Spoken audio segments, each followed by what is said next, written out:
VIP-кладбище Хасана Ишкама в Чапаевском Колхозабаде, сегодня Джалалуддин Балхи.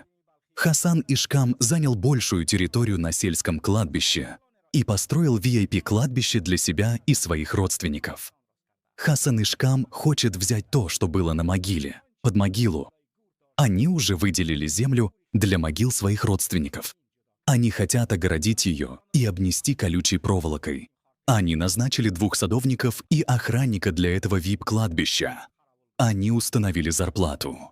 До недавнего времени зарплату этим 2 работникам VIP-кладбища платил Исмат Дулик, потому что Исмату Дулику также была выделена территория рядом с этим VIP-кладбищем. Кроме могил Хасана, Ишкама и родственников Дулика, там нет других мертвецов. Вы можете видеть могилы могил. Было потрачено много денег. А они настолько пьяны и безумны, что даже прошли мимо фараонов, что отделили себя от простых людей даже на кладбище.